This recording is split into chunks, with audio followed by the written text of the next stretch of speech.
నేటి సమాజంలో వివిధ కారణాల వల్ల పెళ్ళిళ్ళు పెటాకులవుతూ ఉన్నాయి. భార్యాభర్తల మధ్య గొడవలు విడాకుల వరకు దారితీస్తూ ఉన్నాయి. ఎన్నో ఏళ్ళు కలిసి జీవించాల్సినటువంటి భార్యాభర్తల బంధం 3 నాళ్ల ముచ్చటగా మారుతూ ఉంది. యాటిట్యూడ్ ఇష్యూస్ వల్లో, లేదంటే సరిగా నన్ను చూసుకోవడం లేదనేటువంటి కారణాల చేతో, లేకపోతే నా మాటే నెగ్గాలి అనేటువంటి పంతం వల్లో, లేదంటే వివిధ అంశాల వల్ల తెలియదు కానీ భార్యాభర్తల మధ్య గొడవలు జరుగుతూ ఆ గొడవలు విడాకులకి దారితీస్తున్నాయి అనేటువంటి వార్తలను మనం రోజు చూస్తూనే ఉన్నాం. అయితే గ్రేటర్లో ఈ సంఖ్య ఇప్పుడు మరింతగా పెరిగింది. ఒక్క ఏడాదిలోనే గ్రేటర్లో భార్యాభర్తలు విడాకులు తీసుకుంటున్న వారి సంఖ్య చూసుకున్నట్లయితే 2500 నుంచి 3000 వరకు కేసులు నమోదవుతున్నట్లుగా, అలాగే 25 ఏళ్ల నుంచి 35 ఏళ్ళు పైబడిన వారు 75% మంది విడాకులకి అప్లై చేస్తున్నట్లుగా, 35 సంవత్సరాలు పైబడిన వారు 25% విడాకులకి అప్లై చేస్తున్నట్లుగా, కొత్తగా వివాహం చేసుకుంటున్నటువంటి ఈ భార్యాభర్తల జంట ఏడాదికి నిజంగా వారు విడాకులు తీసుకునేటువంటి సంఖ్య గతంతో పోలిస్తే గణనీయంగా పెరిగిందన్నట్లుగా కొన్ని వార్తలు వస్తున్న నేపథ్యంలో అసలు భార్యాభర్తల మధ్య గొడవలు జరిగి అవి విడాకుల వరకు ఎందుకు దారితీస్తున్నాయి, ఏ అంశాల వల్ల భార్యాభర్తలు ఎక్కువగా విడాకులు తీసుకుంటున్నారు అనే దాని మీద మనం పూర్తి స్థాయిలో విశ్లేషణ చేసుకునేటువంటి ప్రయత్నం చేద్దాం. 100 ఏళ్ల పంట ఎందుకు 3 నాళ్ల ముచ్చటయింది అనేది మనం విశ్లేషణ చేసుకుంటే, నగరంలో పెరుగుతున్న విడాకుల కేసులు, పెళ్లి చేసుకున్న కొంతకాలానికే విడాకుల కోసం కుటుంబ న్యాయస్థానాలను ఆశ్రయిస్తున్నటువంటి వారి సంఖ్య నగరంలో నానాటికి పెరుగుతూ ఉంది. సర్దుకుపోవడం రాక, ఎందులో తక్కువ అనేటువంటి భావన వల్ల, అలాగే అనవసరపు విషయాల్లో పెద్దల జోక్యం కారణంగా ఈ పరిస్థితులు తలెత్తుతున్నాయంటూ కూడా న్యాయ నిపుణులు అయితే తెలియజేస్తున్నారు. ఒకసారి కేసుల రీతి గనక మనం పరిశీలిస్తే, కేసుల తీరు గ్రేటర్లో ఏటా నమోదవుతున్నటువంటి విడాకుల కేసులు 2500 నుంచి 3000 కేసులు. అంటే ఒక్క గ్రేటర్లోనే ఏడాదిలో నమోదవుతున్నటువంటి విడాకుల కేసుల సంఖ్య చూసుకున్నట్లయితే 2500 నుంచి 3000 కేసులు అయితే గ్రేటర్లో ప్రతి ఏడాది నమోదవుతూ ఉన్నాయి. పెళ్ళైన ఏడాదిలోపే విడాకులు కోరేటువంటి జంటలు గనక తీసుకున్నట్లయితే 60% మంది ఉన్నారంట. అంటే వివాహం జరిగినటువంటి తొలి ఏడాదిలోపే విడాకులు అడుగుతున్నటువంటి భార్యాభర్తలు మొత్తంగా చూసుకున్నట్లయితే 60% మంది ఉన్నారంట. నెక్స్ట్ 25 నుంచి 35 ఏళ్ల వయసున్న జంటలు విడాకులు కోరుతున్నటువంటి సంఖ్య చూసుకున్నట్లయితే 75% ఉందంట. 35 సంవత్సరాలు పైబడిన వారు ఈ విడాకులు కోరుతున్నటువంటి జంటల సంఖ్య చూసుకున్నట్లయితే 25% పైగా ఉన్నట్లుగా అంచనా వేస్తూ ఉన్నారు. న్యాయస్థానాల్లో ప్రతి నెల నమోదవుతున్నటువంటి కేసుల సంఖ్య చూసుకున్నట్లయితే 250 పైనగానే నమోదవుతున్నట్లుగా తెలుస్తుంది. కౌన్సిలింగ్కి ఆశ్రయిస్తున్నటువంటి జంటల సంఖ్య చూసుకున్నట్లయితే 1015 జంటలు ప్రతి నెల కౌన్సిలింగ్ని ఆశ్రయిస్తున్నట్లుగా తెలుస్తోంది. ప్రతి నెల సగటున ఒక్కో కుటుంబ న్యాయస్థానంలో నమోదవుతున్నటువంటి కేసులు చూసుకున్నట్లయితే 30 కేసుల పైనే. ప్రతి నెల గ్రేటర్లో సగటున ఒక్కొక్క కుటుంబ న్యాయస్థానంలో నమోదవుతున్న కేసులే 30 పైన ఉన్నాయి.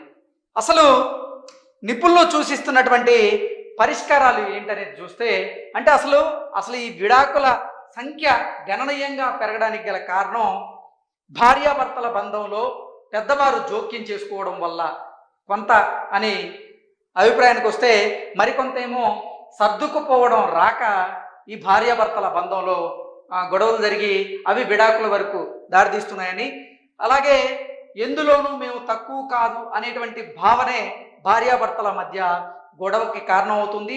ఆ గొడవే విడాకుల వరకు దారితీస్తుందని, అలాగే యాటిట్యూడ్ ఇష్యూస్, నాకు ఎక్కువ శాలరీ ఉంది, నేను ఇంట్లో పని చేయను, నీకు తక్కువ శాలరీ ఉంది, నువ్వే ఇంట్లో పని చేయాలి అనేటువంటి భావనల వల్ల కూడా, అలాగే భార్యాభర్తలు ఒకరినొకరు అర్థం చేసుకోలేకపోవడం వల్ల, ఒకరి మీద ఒకరు అనుమానం వ్యక్తం చేయడం వల్ల, అలాగే వివాహేతర సంబంధాల వల్ల, లేదంటే భర్త మద్యపానానికి బానిసవడం వల్ల, ఇలా రకరకాల కారణాల చేత భార్యాభర్తల బంధం అనేది విడాకుల వరకు దారితీస్తుంది. వాళ్ళ మధ్య గొడవలు అయ్యి అంటూ ఇప్పుడు విశ్లేషణ అందజేస్తూ ఉన్నారు కొంతమంది.